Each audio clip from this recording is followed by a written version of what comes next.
What's up? Welcome back. I'm John Stark from MacTheMovieGuy.com, your favorite blind film critic, and today I'm doing a recap of Only Murders in the Building, Season 5, Episode 7.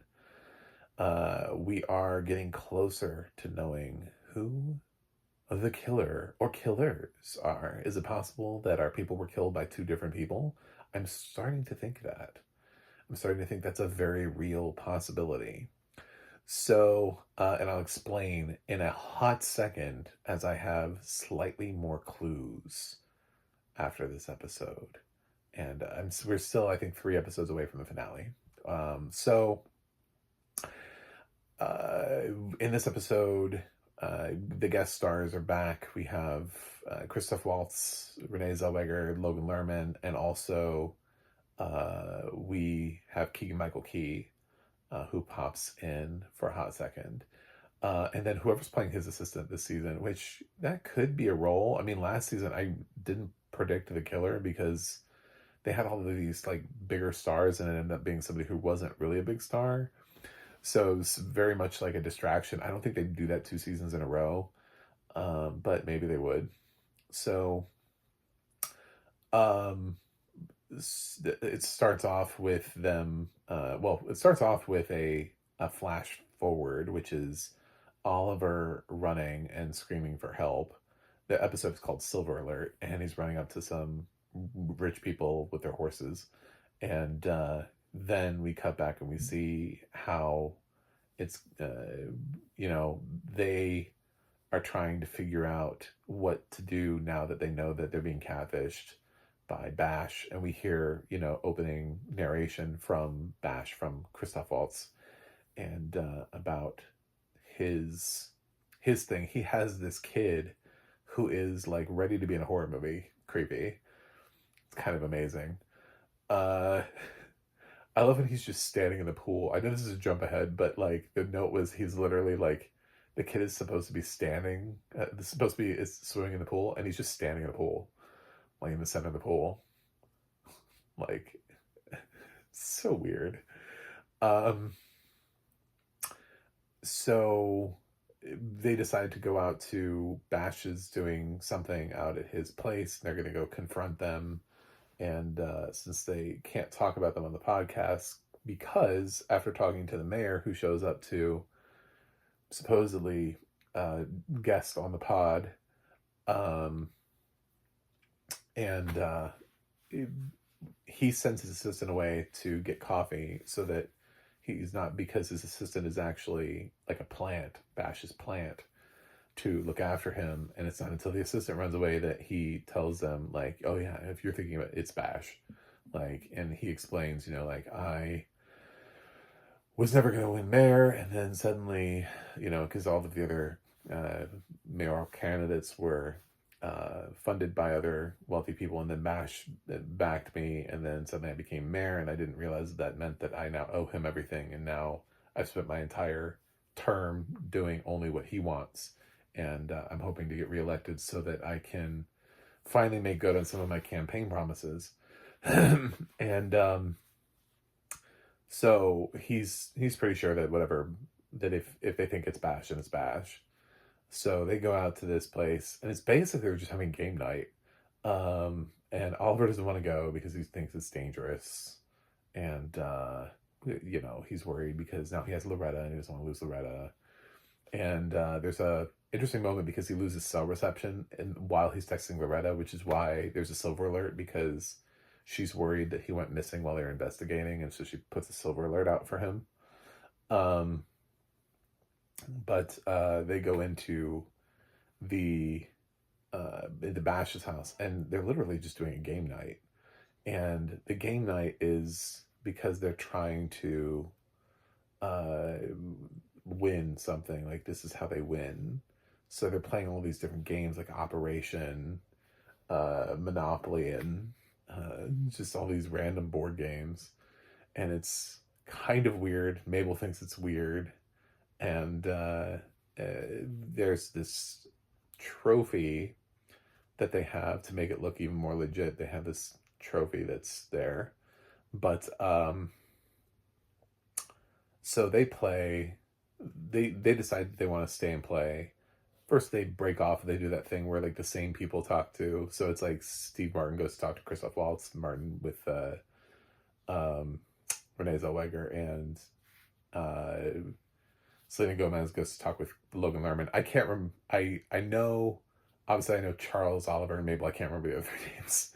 So other than Bash, so yeah, they have those conversations, and Logan Lerman he wants to ask Mabel out for dinner, and he's like, if I wasn't, I'm just a rich guy, I'm not evil, I'm not a Bond villain. And Renee is upset that Oliver hasn't liked her remodel, hasn't said anything about the remodel of her of his apartment, which is about to make no sense, by the way. And then the last thing was Bash talking to, and that's where we see the kid is talking to Steve Martin, and he has this knife, and he's cutting a very specific thing because his boy has some skin condition, and he's like, well, I wasn't around for the rest of my kids, so I'm going to be around for this one, and I have never missed a bedtime. I thought that was really telling too, because it's a very specific thing for him to say that, never missed a bedtime, and I'm like, but have you? Because there is this thing, and it does happen at night. So when did your kid go to bed?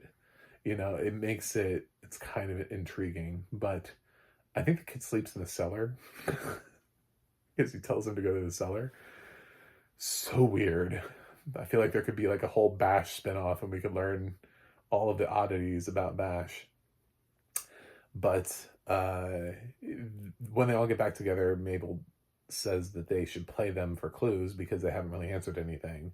So the team rich, team wealthy, if they lose, they have to finally be honest and answer all of the questions, and no caginess, and no, and if team podcast loses, then they promise to stop investigating them forever, so that they will leave them alone. So it gets a little like looks like it may not go in their favor, because Oliver leaves, like he doesn't want to be a part of it, and he wants to get back to, he's worried about Loretta and all that kind of stuff, so he runs away, and Mabel and Charles have to play by themselves, and the category that they get in categories is Broadway. So but it ends up in their favor. Now the other team scored 5, and somehow, in the cutest way possible for the show, I thought it was adorable. So Mabel and Charles are able to identify all of the Broadway shows and actors and actresses through stories that Oliver has told them. So Mabel's like, oh, that one time when Oliver was talking about and claims that this person stole his hairstyle. Like, it's all of these Oliver stories. So every answer that they get right is about one of like Oliver's stories about his years spent on Broadway, for that Charles is able. So it's kind of endearing because it showed how much Charles and Oliver like are best friends and really know each other, but also Mabel, because she got all of the references, so she's really connected. They really are this inseparable trio. And so they ended up winning. They ended up scoring more points, even though they didn't have Oliver for the Broadway category. So I can't even imagine how many points they would have had if Oliver was there. So, but yeah, it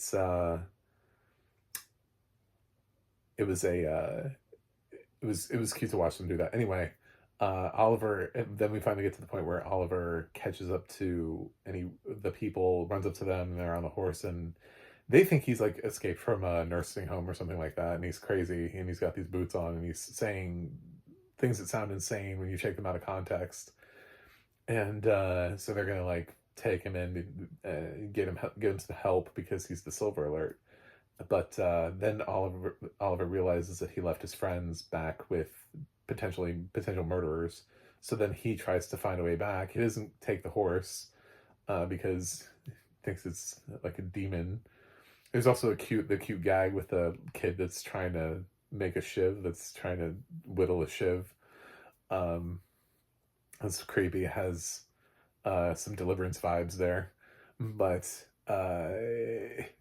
so he ends up arriving back on a tractor, like a little barely moving, to rescue Oliver and to rescue Charles and Mabel, who they get all the answers, and what they were all playing for was they're opening a casino in New York, and they're all playing for the who gets to have the casino, and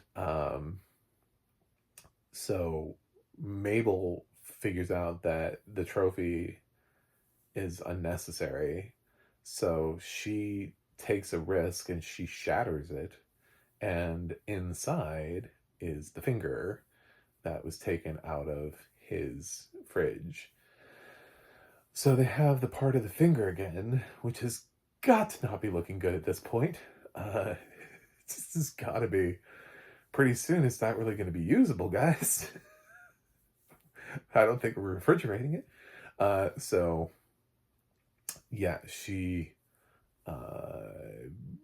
So they have the finger and they run with it and leave and flee and get back to their place. But they learn finally, because Renee Zellweger decides to chase them down and shows up at their apartment with a gun because she wants the finger, because apparently the finger was what they were really playing for, because it's connected to how they're going to get the casino. Whoever has the finger gets the casino. And it's and she wants the casino because, and to be fair, they both sound stupid. Like Logan Lerman wants to open one at a YMCA so there can be a pool in a casino. And then Bash wants to open one that's in a spaceship that's floating above the city, which sounds improbable, but who knows? Like a floating casino above the city. And she just wants to open a nice, classy, one that just looks good, because she's really into like interior decorating, which is why she redecorated. But it's revealed that the place that she wants to, and the reason, and she's been buying up all of the apartments, and the person who made the offer on Oliver's apartment is her. She's buying up all the apartments because she wants to use their building for which would, I mean, that would be an end of the series, because there wouldn't be a building to have murders in, unless that's what they're planning on doing, is changing location. But they had that opportunity when it was looking like they were going to maybe move out to LA, and then they didn't. So they're pretty much trapped to the Arcadia. And so I think we might have one of our killers here, because she needed the finger. And so so we already know that Lester wanted to move into the Arcadia. Like, that was one of his dreams, was to try to save up enough money to do that, and to work hard and get up to that point. Meanwhile, Diane Weiss, as the wife, she was getting rid of things, and she was selling and trying to, and Taliani was giving her money. And I think that the Arcadia, that after all these years, he'd been living up for that dream. So when he was running away, he had found out that the plans, right? The Arcadia and the plans, and he probably grabbed the finger and ran with it. So I kind of have a little bit of a thought that the person who killed Lester was the person who needed to get the finger back in play, but they didn't know that he had put it in with the shrimp, or that he had lost it, that he had gotten rid of it. So that's where that's involved in. But also the question about the finger is, whose finger is it? Where did it come from? And why is it the finger that they need to build the casino? Which means I'm thinking it's a piece of blackmail. So it's something, somebody did a bad thing outside of the context of what we already know. And that's where the finger comes from, is because the finger is like a reminder of evidence of something else. So, because even though Bash's hand was, oh no, Logan Lerman's hand was wrapped up, they realized it wasn't the same finger, like it was the wrong hand. So, I think perhaps that's where that is. So I was thinking, it's interesting that we've already sort of cleared Diane Wiest, and she did such a good job of making me think. But at the same time, what if she didn't want to live in the Arcadia? What if the whole thing involves her somehow, and Téa Leoni as being these two people who were also involved, but the connections that would have had them involved are severed because Téa would have been through Bobby Cannavale, and then obviously Diane through her husband. So what if they killed each other's husbands? And that's what I'm going with, because if it seems weird that Lester has quote unquote been saving up his whole life, but Diane can't afford to stay where she is. Like she was having a hard time maintaining, but yet he wanted to move on up. You know what I'm saying? Like he wanted to move into a bigger place and had worked there forever and was saving money. Where did that money go? So I think there's more to the story there. And I think we may have already jumped over our killers and we're going to come back to them. So, but I am intrigued because there may be like a third victim, and that's where the finger goes to, is that somebody's trying to be blackmailed. And I'm possible that's where Keegan-Michael Key comes in. Anyway, that's where I'm at with this. So, yeah. Anyway, thanks for watching. Thanks for subscribing. I'll be back next week with only murders talk, and I'll see you guys on the other side.